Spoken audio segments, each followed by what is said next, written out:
Today on This Week Health. It's a new frontier, I would say, genomic data informing patient care activities. We know so little about the human genome as it pertains to patient care.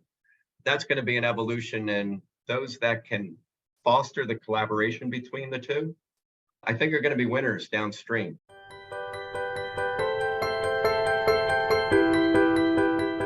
Thanks for joining us on this Keynote episode, a This Week Health conference show. My name is Bill Russell. I'm a former CIO for a 16-hospital system and creator of This Week Health, a set of channels dedicated to keeping health IT staff current and engaged. For 5 years, we've been making podcasts that amplify great thinking to propel healthcare forward.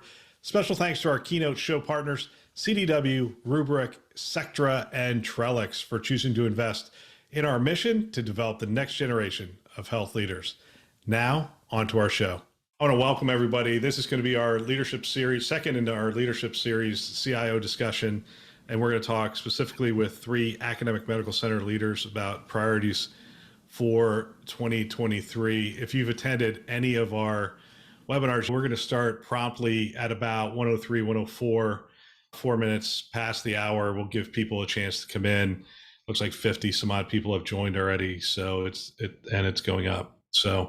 But one of the things I'm going to do prior to that, just to fill the time here real quick, I'm going to ask each one of our panelists an opening question, get an idea of, have them share a little bit about who they are. Last year's question was first computer. If you want to answer that, you feel free to. But this year's question is, what was your first job out of college? So we will, you know what, Michael, since you were the first one to join promptly at the time, I'll have you start. So first job.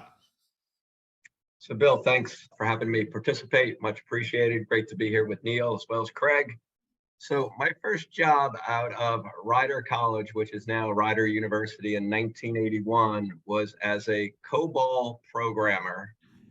So my skills are still pretty relevant in some industries, but working for a company known as Sperry Univac, that is now obviously part of Unisys. And my first role was pretty cool. I got to work in Cape Canaveral, Florida on the space shuttle. And we were developing a supply chain system for the solid space boosters, rocket boosters, that tracked each and every part on the space shuttle. So when it flew and came down, those parts, some could be renovated, some could be reused, some could be thrown away and replaced. But fascinating 2.5 years. Wow. Hey, maybe I shouldn't ask this question. I was going to ask if any of your institutions still had COBOL anywhere in the institutions. Oh man, Neal, you're shaking your head. Yes. Well, that's good. You could call on Michael. He'll get on a plane, come down there, do a little coaching. Neal, you want to go next? So Neal, I'm going to introduce each of you and your health system in a minute. Neal, first job out of college. Well, it's kind of tough to say first job out of college because I went straight into medical school, then residency. But before starting medical school in the summer before that, and right after I graduated from college, I was a telemarketer who would cold call businesses and try to sell them toner.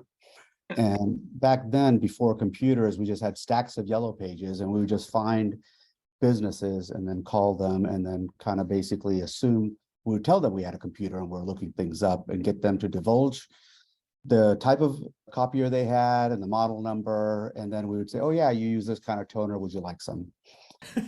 I lasted for 2 weeks, and that was purely due to persistence that I had to make one sale before I would quit. Wow. And I would imagine that makes you a little bit more empathetic to salespeople over the years, having done that. Craig, how about you? So out of school, I was studying to be a pharmacist. So my first gig was as a hospital pharmacist. I moonlit at a retail chain drugstore, but my first high school or real job, as it were, was I worked at Subway. I was making Subway sandwiches as my first gig. And there was a strange time period actually where I had worked at Subway and then I got a job at the pharmacy. So people would come to the Subway and they'd see me behind the counter there, and then they'd come to the pharmacy where I was a pharmacy tech, and I began to appreciate that it might be unsettling to see me in both places. So I shifted to pharmacy. Yeah, I guess it would be unsettling. That's interesting.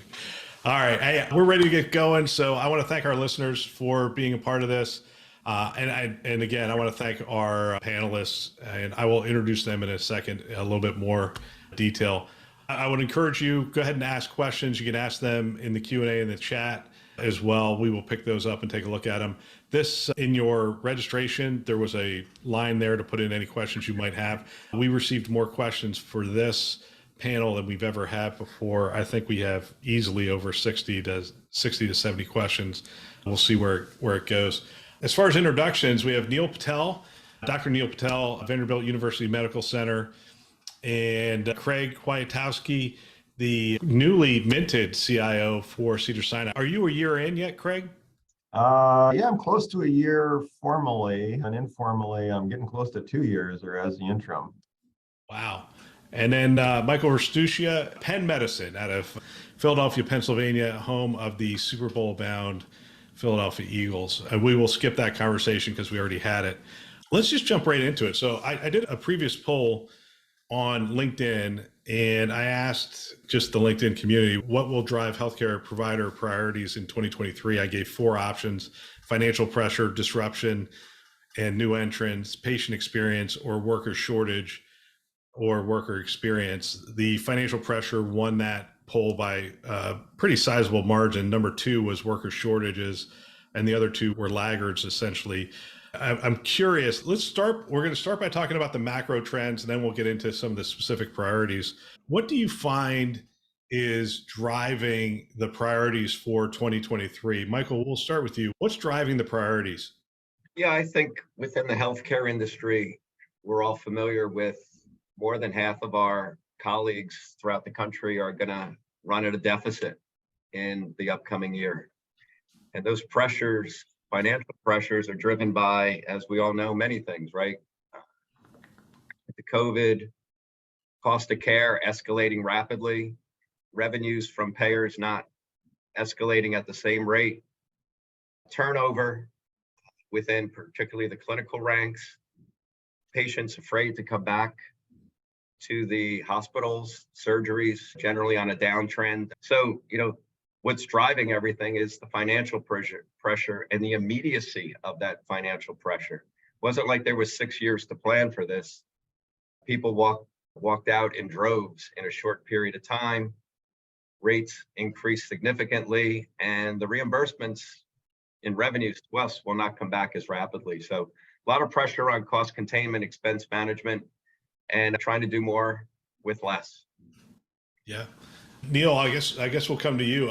I assume you're going to echo some of those thoughts. Anything you would add to that? I guess the thing I would add, no doubt the financial pressures, and Michael's absolutely right. Supply costs, we all know that from real life, and nursing shortage, but the immediacy that we're feeling in that space is our volumes are through the roof. We're sleeping 70 to 90 patients in our ED because there's no room upstairs. We have 3 to 6 month waiting lists in our clinic. As we're trying to keep every bed open in this community, when a ripple happens somewhere else, I mean, we're in Nashville, we're 4-hour drive from Atlanta, and when the Atlanta hospital closed, we started getting increased referrals. And that was unheard of pre-COVID. And so I think we're getting requests for behavioral health patients to be in our inpatient area from all contiguous states. So the pressures that we're feeling in terms of needing to provide more and more care, coupled with what we just talked about with financial pressures and worker shortages, and is really creating the perfect storm where especially the AMCs are just in the crosshairs. That's interesting. It's interesting that 4 hours away in Atlanta, but it's also interesting it's a different state, and there's still ripple effects. Craig, we'll come to you. You're in LA, traditionally a lot of competition, a bunch of academic medical centers. And are you seeing some of those same kinds of things? Yeah, I don't have much to add. I think Michael and Neal summarized it well. It's financial pressures, it's escalating cost of care. Patients, I think, as Neal was alluding to, are sicker, deferred care. The length of stay is longer than it's ever been for us. And we have significant capacity and access issues. And some of those, we hear a lot about nursing shortage, which is absolutely true. But it's also just folks to answer the phone, to make appointments, medical assistants, navigators. All of those things impact our ability to have broader and more real-time access. As was described, I think Neal said it. We have wait times in primary care in some cases, it's months. And for some specialties, a little less so, but these pressures are all real and they're particularly acute on the financial side in our case. Let's talk about technology. So we'll try to focus in on the intersection of technology and healthcare. We got some questions here that are clearly medical questions. We're going to steer clear of those. But the intersection of technology and healthcare, all right, so we have worker shortages. We used to say nurse shortages, but it really is across the board. It could be in the cafeteria. I mean, you just have shortages, just hard to hire people. We're hearing that throughout. What kind of conversations are we looking at in terms of technology leaders to alleviate that, to create more hours, to create more capacity? I mean, what kind of conversations are we looking at, are we having? Neal, I guess I'll start with you. What we're having is technology will fix everything, right? And that's what comes in as the 10 new requests every morning to your local IT shop.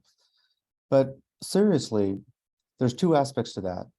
Number one, can we automate mundane or redundant tasks so we don't need the human in that space anymore or any longer, so that the staff we have can do as much as possible and do the work that they have to do that technology can't cover? The other part is when we have these shortages, the burnout rate of the existing people increases because they're working short-staffed all the time and under pressure. So how can we leverage technology to help support and reduce the anxiety of folks that are probably very not as experienced, don't have the safety net of folks around them to help them do their job well? And you're right, it's all the way up and down the line. Lab tech shortages, respiratory tech shortages, CT scan tech shortages, surgical tech shortages in the ORs. Any one of those individuals is part of the care team. And if that link in the chain is not as robust, the whole system becomes slow and frustrating. So we're being looked upon.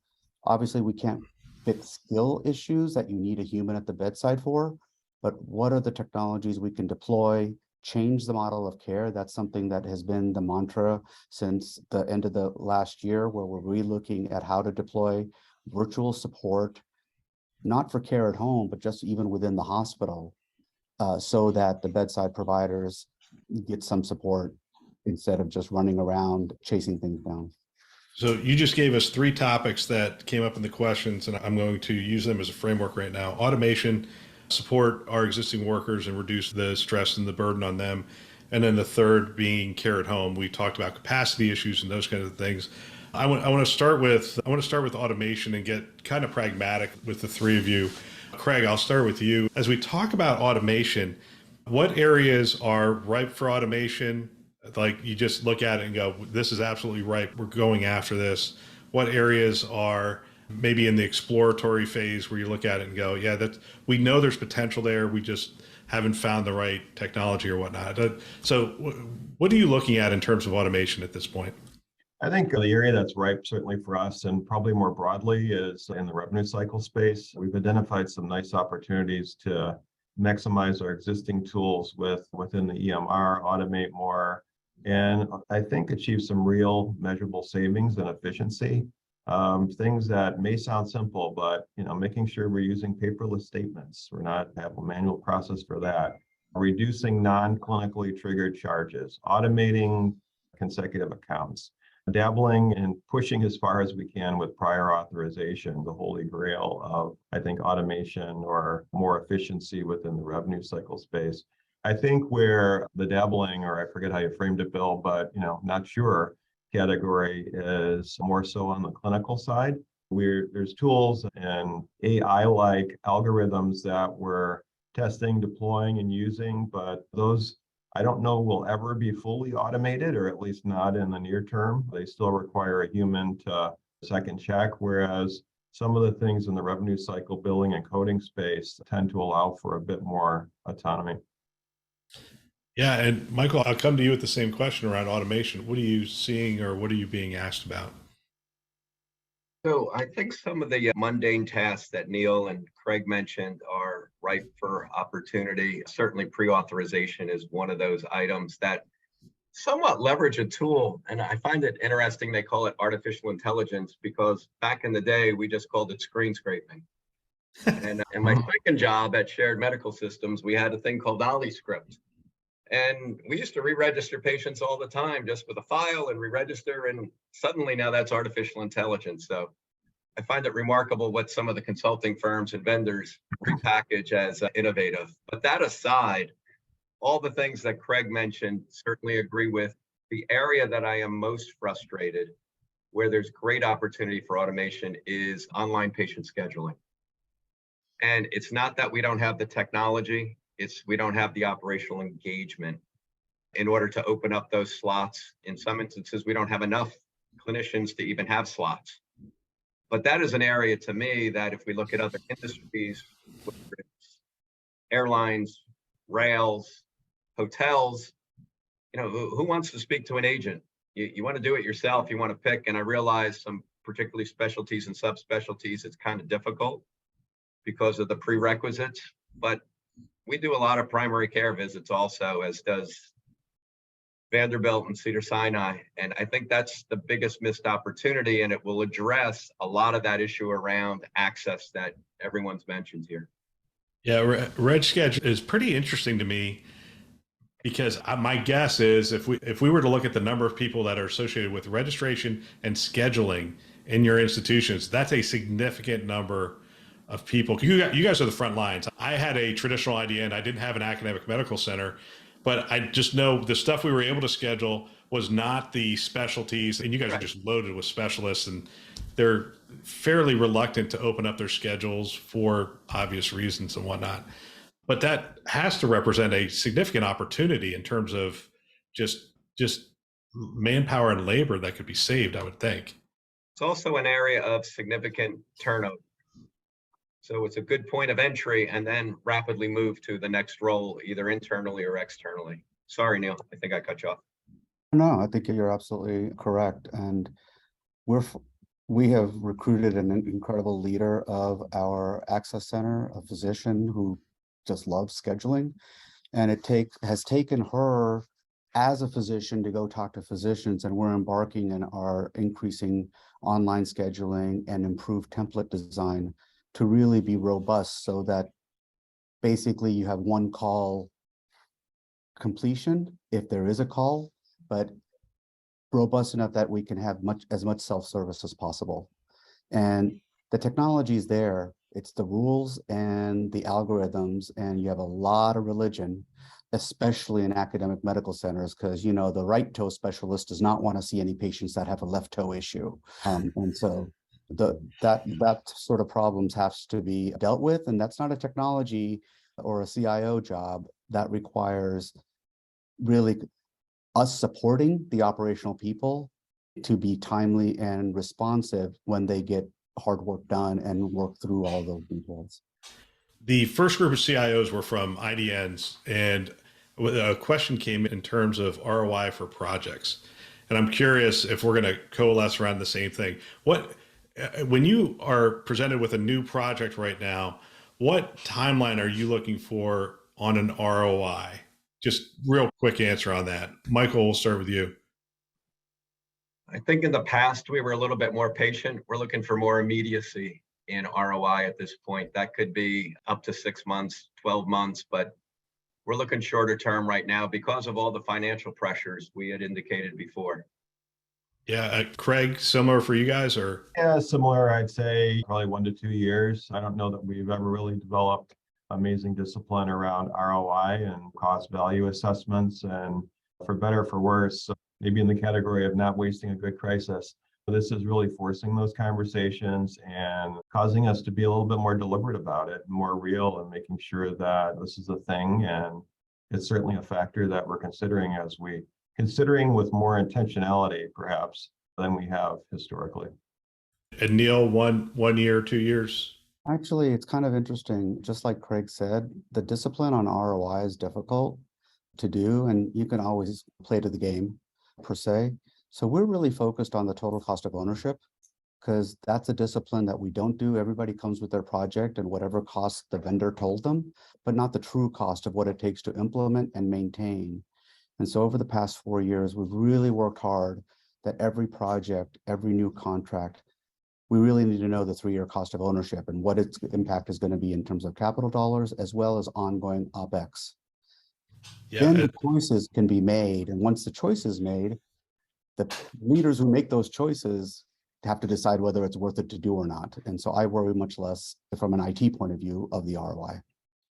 It's interesting because that's the alley that you end up with. The trap that you end up with is you buy something new, the costs go up, and then next year they come to you and say, hey, we need you to reduce your IT spend by 5%. And you're sitting there going, but my IT spend just went up by 10% with just the stuff we bought.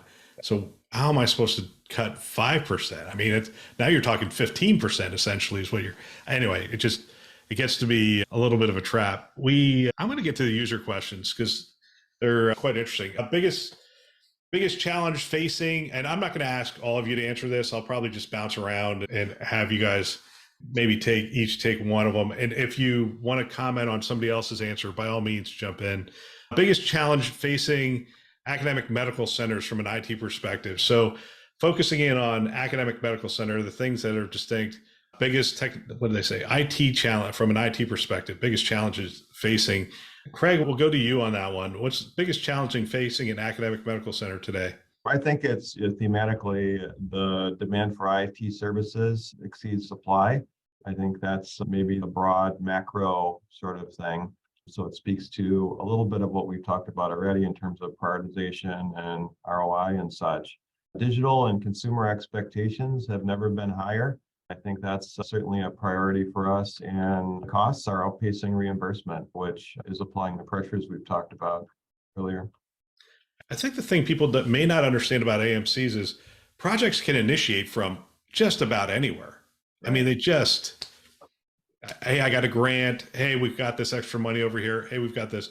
That might seem like a good problem to have, but it's also a challenge from a governance standpoint. Michael, am I saying that right? I think you are. It also represents, though, one of the most exciting opportunities when you can marry that research and that patient care in the form of personalized care, precision medicine, whatever you want to call it.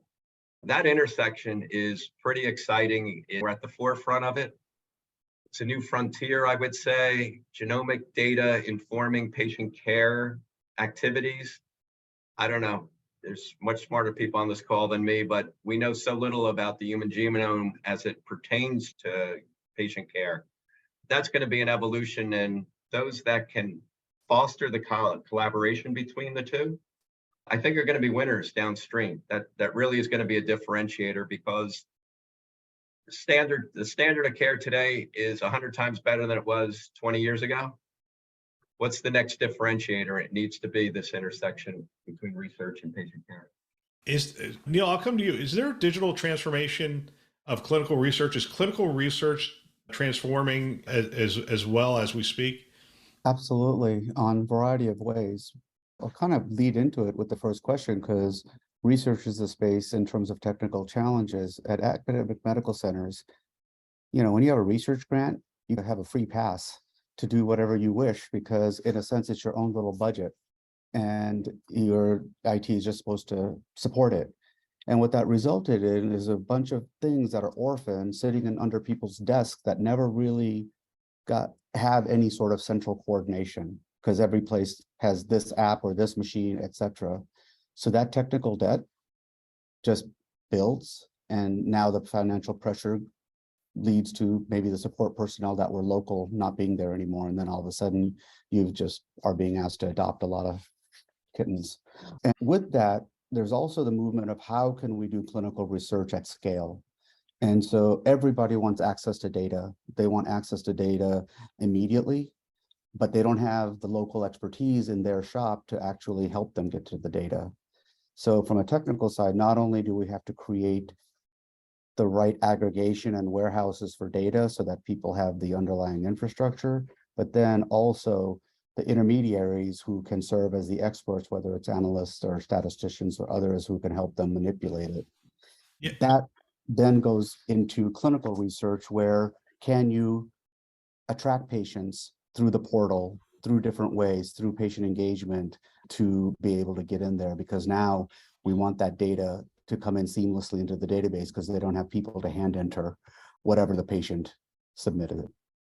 And if I could just add from a resourcing standpoint, what we've tried to do, and I don't know that we've hit the perfect sweet spot, but to your comment earlier, Neal, the division of resources is challenging, or the lack of division of resources is challenging. And so what we've tried to do is organize a little bit more centrally around the folks who truly support research, from applications, data, infrastructure, compute, storage, all of that, really under one vertical. So those resources are competing against themselves. The community of users for those resources, whether it's grant funded or otherwise, are competing for those resources. They're not competing against operationally focused resources. It's not perfect, but it has helped a little bit, and has helped separate that service catalog from the operational focused service catalog.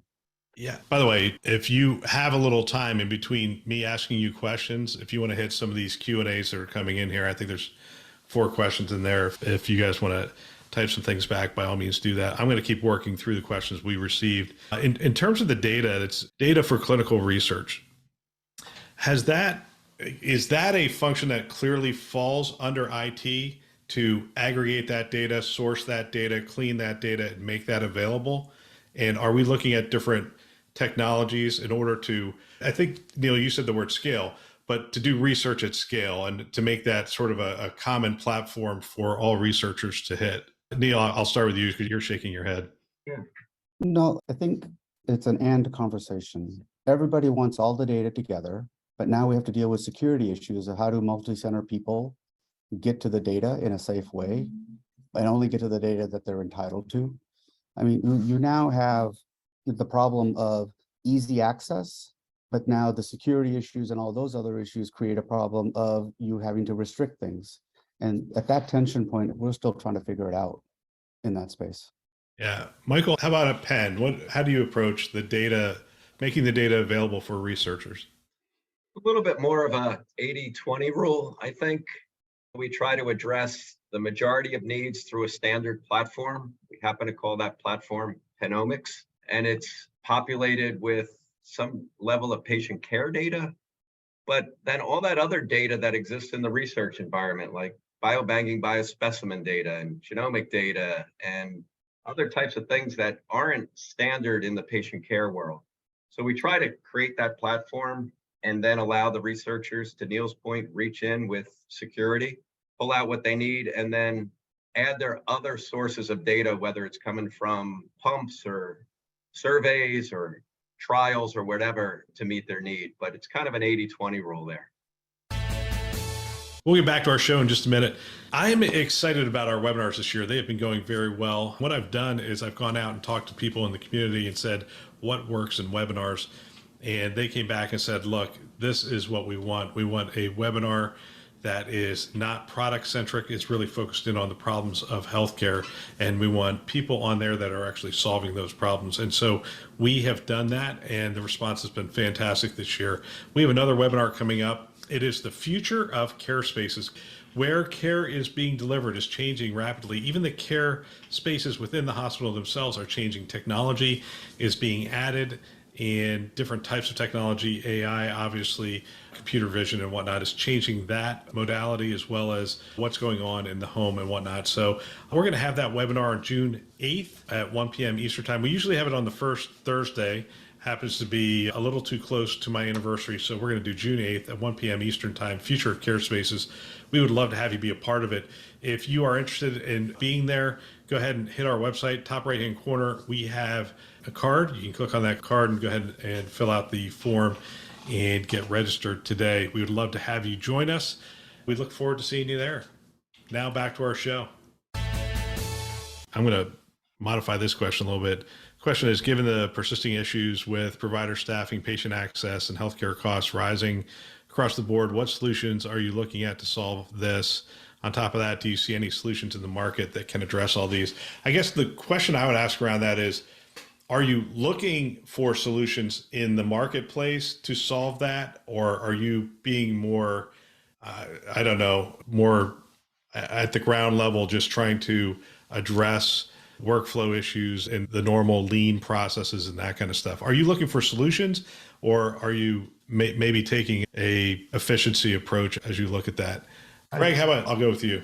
Yeah, I guess I'd say it's more the latter for us, Bill. It's maximizing use of existing tools and commitment to simplifying and optimizing. Optimizing scheduling, as we talked about, is critical. Using contemporary tools, are in other areas of the world outside of healthcare. Consolidating and standardizing to single platforms where possible, rather than adding net new bolt-ons and new capabilities, which complicate our lives and in some cases have a carry forward of technical debt, as Neal described earlier. I don't think net new tools and more ways of doing things is the answer. I think simplifying the world for our providers, our staff, and our patients is really the way to achieve some of those economies. Michael, is simplification something you're looking to do as well? Yeah, I share with my team and with similar industry events like this, the 3 C's. It's common systems, centrally managed, collaboratively installed. And if you can have that platform in place, leverage the tools you have, work collaboratively with operations. I think the 3 of us are all on the same EMR platform. We know what tools we have. Those tools continue to evolve. Adding more to the mix at this point in time isn't going to move us forward. All right. So let me put you on the spot then. The 3 of you, I'll ask you this question. A year from now, will you have more applications than you have today? And Michael, I'll start with you. Our fiscal year begins in July, and we're already beginning that budget process. And I know I will have less applications. A year from July, you will have less than what you start with. My core platform will provide that service. Craig? I would lean towards less, but I think it'll probably be close to flat with some gives and puts. Are you trying to retire some stuff? Yeah, we have some systems. We've just gone through a significant M&A activity with a hospital in the area. And so we've got some decommissioning that's going to happen there. And then we have some other priorities of bigger implementations, mainly around the ERP, that's going to reduce the broader footprint. Yeah. Neal, more or less applications a year from now? Less. We went live on our EHR platform 5 years ago. We got rid of 120 applications. Our ERP go live is coming up here in April. That will get rid of over another 100 applications. And given where we are, we need to consolidate onto common footprints, and we're actively working in that direction. Yeah, it's interesting. It is definitely a goal is to reduce the number of applications, get onto more platforms, and I think we're hearing that across the board. Let's see, how are they asking this? Do you feel the CIO plays a role in delivering exceptional customer experience? Are you guys hearing a lot? Are you being asked a lot about the customer experience and improving the customer experience? We'll go in the other direction. Neal, customer experience? Absolutely. And being a clinician, that's how I got into this game, was because I yelled about how much IT didn't work, and they made me come to community meetings. And we lead a group committee called the Patient Engagement Technology Committee that our Chief Medical Officer and I lead, specifically because customer experience is everything. And in Nashville, it's a small enough community that you hear about it very quickly from your community in different locations if your customer experience isn't where it needs to be. And so absolutely, it's totally front of mind. Yeah. So Craig, I know you guys think a lot about customer experience because you're in that beautiful, and actually Philadelphia would fall in this category too. You're in that beautiful place that has so much competition that the customer experience really does matter in that LA and Philadelphia market, and probably every market now, especially the urban centers. But Craig, what are you seeing? What's next in terms of the customer experience? What are they asking for? Yeah, I think it's staying ahead, or at least keeping up with the sort of entrants in the market and our competition. I think usability, UI, UX, look, feel, all things, and really that are customer facing or prospective patient facing. They have to be our priority, and they are our priority. We have UCLA just down the road, and to our south, a number of organizations and in every direction. And so that's certainly a priority for us. I think internally, our customers, which I think Neal was speaking to, I feel like the chief help desk officer many times that really and I think it's a good thing. There's no problem too small that I occasionally hear about, and it forces us to really look at the way we do things, the way we serve our internal customers, our clinicians, our staff, our caregivers. And that's a critical priority for us. And excellence is a foundation of that. Michael, I'll change the question, come to you just slightly, which is, are you utilizing, I mean, we talked about getting onto common platforms and that kind of stuff. Are you just utilizing the tools that your vendors are providing to establish that customer experience, or are you starting to branch out and create experiences, say with some of your COBOL programmers over there? I wish I had more COBOL programs. They're good guys, good ladies. We're branching out. So I think our platform has a lot of functionality, and we all use terms like low friction and engagement with our patients, but leveraging some of the tools, whether it's a texting solution to augment our scheduling system is one example. I think a broader example is, and you mentioned the Philadelphia, Los Angeles, Nashville, they're urban centers. They're hard to get to.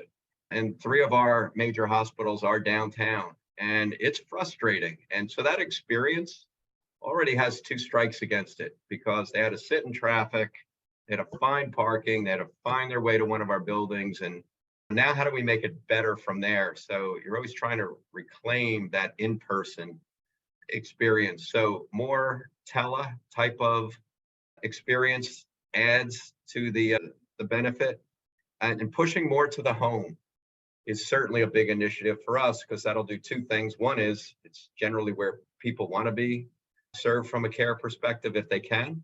Secondly, it'll reduce the census population that we're all dealing with and provide the opportunity to get truly those sicker patients into the hospital. So to reduce that stress level also. There's about 5 questions here. One of them, do you think Q&A is, Q&A. Do you think M&A is going to increase? There's a question around prioritizing partnerships with players as you increase your reach. There's a question about how do AMCs determine which community hospitals to partner with? And I guess somebody just mentioned this. Craig, I think you just mentioned this. So you guys are doing some of this work. Is there, you can't really speak about M&A, but talk about partnerships. Talk about community partnerships that are going on and how you're expanding your reach and your influence in that LA market. Yeah, and so we look from a strategic standpoint at who would be a good partner based on the geography, the patient populace, where we don't already have existing services or reach, and those are markets that we move into. Certainly more complicated at that when you get down to the nuts and bolts and some of the behind the scenes sausage making, but that's the general theme. We're looking to broaden our reach to better serve the communities around us. I think from a technology standpoint, we try to partner with our potential affiliations early to really understand where they're at and what their needs might be, and we see how we can further support any future integration needs prospectively. And then once we join, we do everything we can to assimilate and support each other so that together we're stronger. It's complicated for sure, but it has lots of opportunities and lots of potential, certainly in the application rationalization space. Yeah, I mean, only because I was in your market. I know. So you have Torrance Memorial, you have Huntington, and you even have something going. You have something with Providence too. We do. We have a roughly 50-50, 49-51 ownership model with Providence Tarzana over in the Valley. And so there, it's primarily Providence Tech that's in that space, but we have partnered on a number of things, including some imaging capabilities across our orgs. So Neal, I'll come to you next. How do you partner? How do you reach the broader community around Nashville? So around Nashville, I can say in terms of past M&A, we've acquired 3 community hospitals in the past 4 years. And those were the first hospital acquisitions that Vanderbilt had ever done. And we brought them all onto our same instance of our EHR and standardized them on the VUMC platform end to end, mainly so that the provider experience and the patient experience is seamless. So that if they go anywhere in the system, it's seamless. So what we're trying to do is, we know, and just like Michael said, nobody wants to come to downtown Nashville. They'll come here for their surgery, but they'll come here for a hyper specialist, but everything else they want local. And so what we need to figure out is either having the community presence there, whether it's a big box ASC or a community hospital that wants to be within the Vanderbilt system. But we also then have affiliates that we try to partner with, where we do an extensive share of best practices, ideas, and coordination of transfer of patients appropriately. Because for Vanderbilt, we don't make money if we bring in low CMI patients, which is the case mix index, which are less complex patients, because our cost of care on the downtown campus is just too high. And so we do better with the complex patients and allow the less complex to be well cared for in their local settings. So unlike in the past when volume was everything, now I think it's the right type of volume being in the right place. And that's how we partner with affiliates and increase our presence away from the central hub. Yeah, I'd rather drive to downtown Nashville than go down the Schuylkill Expressway. Michael, if you guys have ever been on that, I don't think it's ever wide open. But Michael, what about you? I mean, you guys are predominantly downtown, but I mean, you have huge communities all around you, including into New Jersey. And we do have 3 community hospitals that service the region. And I do believe there's only 2 independent hospitals left. So I'm not sure that they're opportunities for us, but I put a little different spin on this and get the group's feedback and ask the participants to think about it also. Is if you look at health in general, it's always 3 components. It's pharma, it's payers / insurers, and it's providers. Providers are struggling at this point. Pharma and payers have all the money, and I see more and more relationships and partnerships, at least for us, with at least the payers, and trying to find that synergy around more value-based care, more targeted care, more arrangements in that respect. So I'm not sure there's an acquisition, certainly not an acquisition of an academic medical center of a payer, but I do wonder if there's going to be more payers acquiring the providers in order to link that care together. And I don't think I see any pharma doing anything other than what they do best. What they do best. I don't know if this is softball or not. It feels like a softball. I want to talk to you about work from home and your staff and whatnot. Is that changing at all? I read a Wall Street Journal article this week. In fact, I think it was Monday. And they said that the number of remote jobs is actually going down. And they were citing the number of jobs on LinkedIn, number of jobs on Indeed and whatnot. Fewer of them are saying, hey, work from anywhere and that kind of stuff. Healthcare tends to be slow to adopt these things. And we have workers working from home now, and we've definitely adopted that. And we'll probably be slow to come back from that. But is there any intention? Has the nature of work changed? Is there any intention to come back from that? What does it look like? Does someone want to volunteer to start this one off? I don't want to put anybody on the spot. I can try. It's an interesting question. You know what? You should try. I've had to drive to Cedars-Sinai. That could be the hardest place to get to in history. Right. 10 miles can take you an hour and a half for sure. I think for us, I don't foresee it changing in the near or intermediate term.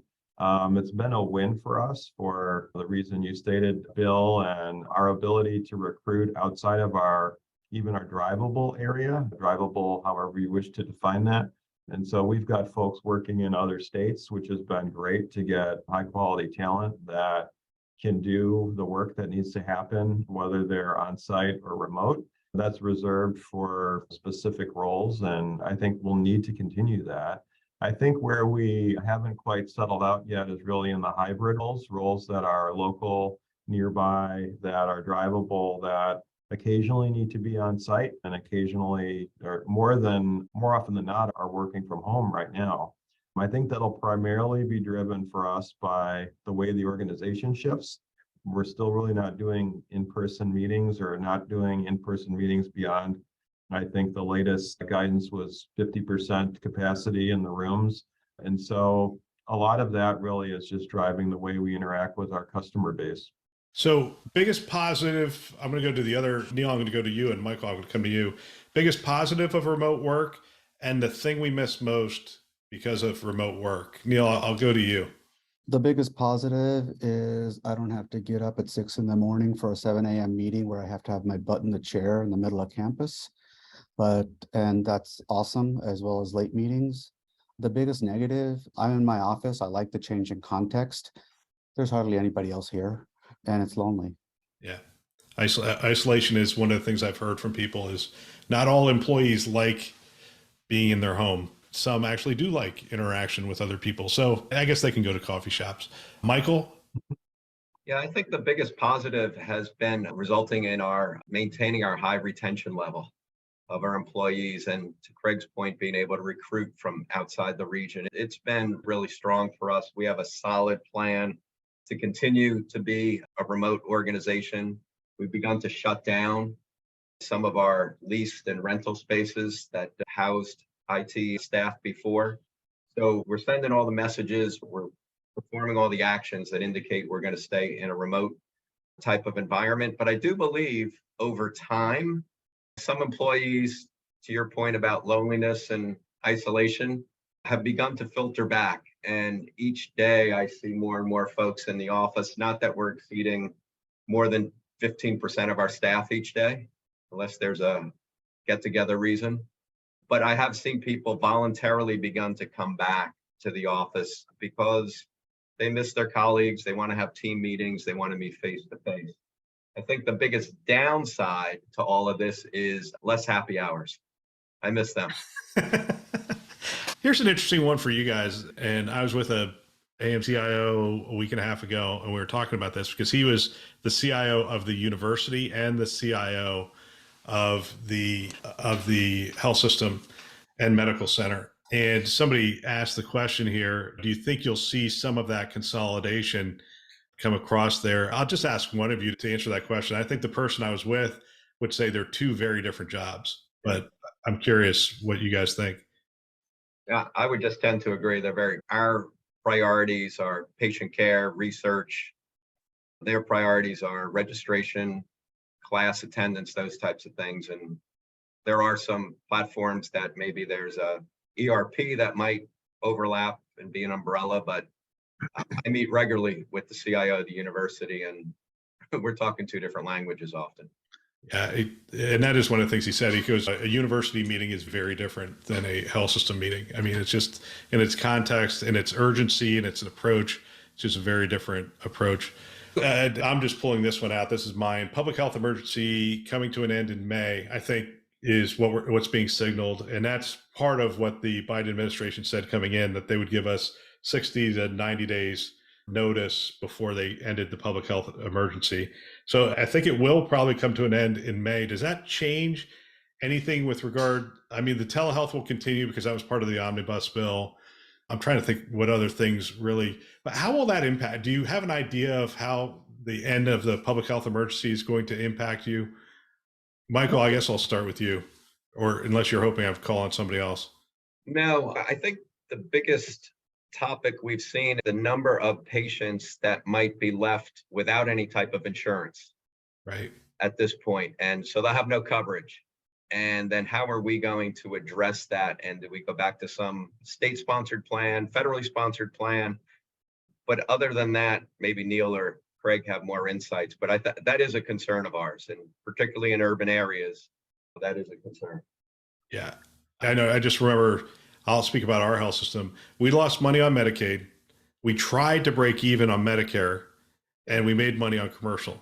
Right. And now we're losing money across the board, having more people show up. And by the way, there's a ton of care that was just given away because we had Southern California, we had a ton of people who were undocumented and didn't give us social security numbers, and they received a lot of free care and whatnot. So there's a lot of free care that gets given out every year. And that's okay when you're making numbers, but if you're not making numbers, that even exacerbates the problem more. So yeah, I could understand, and they did talk about that in the release, that they expected an increase of 20 to 30,000 people added to the Medicaid rules moving forward.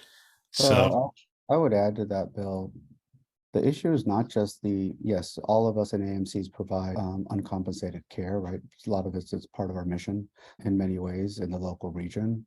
The greater difficulty lately we found is that even the payers we have contract with are delaying, and we had this with Medicare Advantage programs where we were supposed to get paid and we're still not getting paid. And so it's just the friction overall in every direction, I think, is what's grating. let me ask the question a little differently. Public health emergency comes to an end. Yes, the omnibus bill is going to continue the telehealth. Has telehealth become ingrained enough that it is just part of the structure of how you deliver care moving forward? Craig, how about in LA? Is it just already baked in now and you feel like pretty confident it'll continue? I think so. I think we've started to hit a post-pandemic equilibrium of sorts. There's specialties and not that have self-selected or their patients have self-selected what that baseline will be. I think we see our telehealth numbers range from next to nothing to in the 20s in terms of a percentage of total visit volume, skewed more heavily towards primary care with the higher numbers. We also have made available a more real-time video visits now capability, which has helped decant some capacity and access issues away from urgent care and the ED, which has been great. But I think it's here to stay, and I'm not sure what would need to happen in terms of payments and changes in the regs that would shift that pretty dramatically.